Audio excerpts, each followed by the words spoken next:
Let's talk about my favorite topic, client wins, right? The reason I do this, what gets me excited, what gets me out of bed early in the morning. I want to highlight 3 of my clients. I actually want to read through some of the interviews that I did with them when we first met, and just remember, I'm also reflecting myself because truthfully, I look at their before and after picture. Of course, I remember all the fun we had during the workout, but honestly, at this point, some of the fine-tuned stuff kind of goes out the window, like remembering exactly what we did, specific to this client. Of course, I know my overall philosophy and stuff like that, but I think this would be fun. So I'm going to go through some of the notes and talk about some of the things that they came to me with and how I helped them achieve success in their health and fitness journey as quickly as possible. So I'm going to start with Dixie. And I remember when I met Dixie, Dixie had great energy.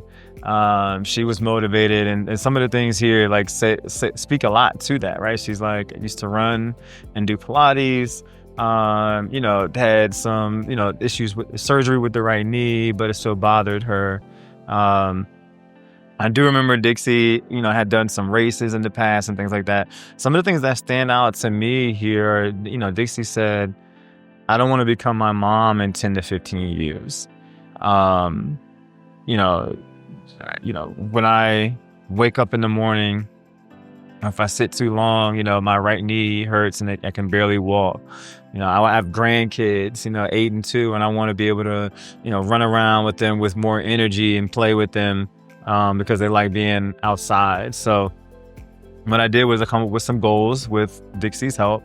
One of them was strengthen the leg muscles so we could help with the knee. So we figured out where she was. And the next one was drop a dress size. And the next one was have more energy. So what I'm thinking is, came up with 3 goals that were important to her. I think that was the most important thing we did. And then figure out how we can actually measure and track those goals. And of course, so we focused on compound exercises. We were doing 2 or 3 workouts per week. First workout, we focused on full body workouts, and each workout was a lower body focus on the first day, a back and upper body focus on her second day, and a full body focus on her third day with a little bit more cardio and core involved. We included core and finishers at the end of each of her workouts as long as time permit. And, we were also flexible with her programming, right? If, something was going on with her knee, or she didn't have the energy that she wanted, or she was tired or whatever, as I do with all my clients, make sure we're being flexible so we don't overload people too soon, and being mindful of recovery. But Dixie did have a very successful, very fast and very successful weight loss. I think it was also contributed to the fact that she was focused on her nutrition and getting workouts in outside of the workouts that we were doing. So Dixie would send videos to me, making sure that, she's kind of checking in, like her doing a plank on a Saturday if we didn't have a workout plan. Because I know one of the most important things that she noted was accountability. She needed a lot more accountability up front.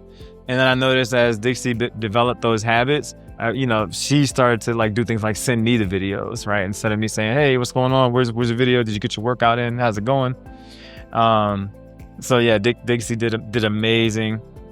I'm really proud of her transformation. I want to talk about Amani next. So Amani came to me, and I'm always gonna make fun of Amani because she did her first session with jeans on. I guess she didn't plan on working out, but we definitely worked out in those jeans, and I was really proud to see her keep coming back and keep fighting because and I think a lot of people go through this. If you're under-fueled in the beginning of your fitness journey and you're trying to step up your workouts, it's a lot harder because you don't have the energy to fuel yourself during the workout. It's harder to have the energy to recover from the workout. And it gets tough. Especially during those training sessions. I'm trying to push you and progress you, and feeling tired and sick and nauseous. But nutrition helped her kind of fix that, right? What can we eat before a workout to make sure you have the energy to not only make it through the workout, but feel good, push yourself through the workout. So Amani's goals were, she had a weight loss goal, she had a strength goal, and a discipline goal. And that was just to train 2 or 3 times a week. And by the time Amani got up to training 2 to 3, and sometimes more in a week,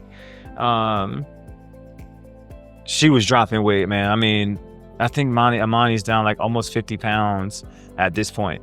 Amani would also bring her daughter to work out, so I love that, that wasn't an excuse for her, right? She made that a part of the process.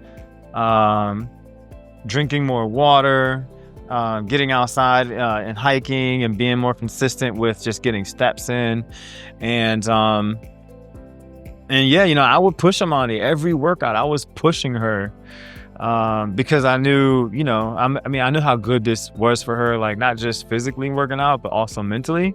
But I remember just pushing Amani every workout, and she just continued to get better and better. I remember the first time I saw her run, I didn't know she was like a track star, right? But structured programming, I was focused on Amani's legs, core, and back. Amani had her own goal. She also wanted her arms strengthened and toned. So, it was the program and the consistency that really let us see those measured results month after month. We were taking circumference measurements, we were doing DEXA scans, and,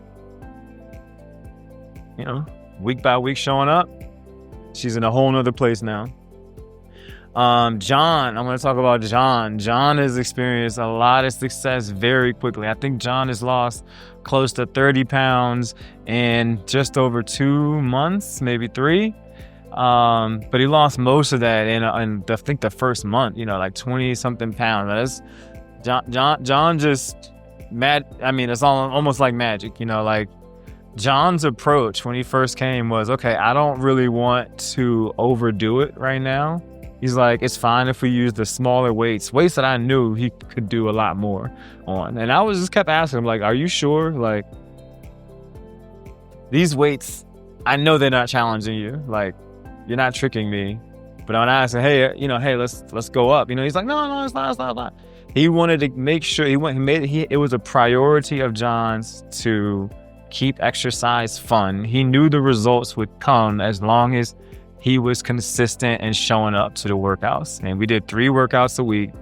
For the first month, I blocked. I was like, you know what? I'm not going to push him too much, because he is right. If we start here and we just progress our way up, you're going to see the results with consistency. But I think right around month 2, I started to bump those weights up. And because John, I mean, he had a history with fitness. He had lots of experience in fitness. But John, he wanted to understand his body better. John was already working with a meal prep coach. John is an analyst, right? So he has like that mind that can kind of decipher like processes and stuff like that. So yeah. So John, I think the consistency and really just pushing it. I'm looking at his weight right now. John on January 20th was 231 pounds. On June 4th, he is 201 pounds. So he's lost 30 pounds in 5 months, right? Complete transformation. But again, I think for John, it's the consistency and the plan that we have put forth. We started with an intro phase to just get him back into lifting weight and being consistent. And then we really started to push the weights. And now we're doing a split where we're doing like push, pull, legs. And he's just soaring, seeing a lot of success. But again, the accountability, making sure I'm staying in these people's ears, making sure that they're being consistent in their workouts, and most of that. And then of course, like talking to them during the workouts, talking about nutrition, whether or not most of these clients were never on a strict meal plan. I also will note that. Most of them, I never said, these are the only foods you can eat. They're just showing up day after day. They're making better decisions. We're consulting with me during our sessions to make better decisions. Of course, I'm providing materials and stuff like that to help them educate themselves on nutrition. But I mean, again, I think just the consistency and, having me in your ear to to do the right thing. You know, a lot of times they tell me, you know, I felt like you were in my ear when I was making a tough decision on my health, right? So smart programming, smart coaching, accountability, and just awesome people getting it done because they want it. So I hope this helps you. I hope this brought value to your fitness journey, your wellness journey. If it did, please like this video so it can help me share it to other people through the YouTube algorithm and things like that. And subscribe for more fitness, nutrition, health, coaching videos. And if you would like a coach like me to help you with your specific weight loss or muscle building goals, comment the word coach or DM coach, and I'll reach out to you. Me and my team will reach out to you and figure out how we can best help you.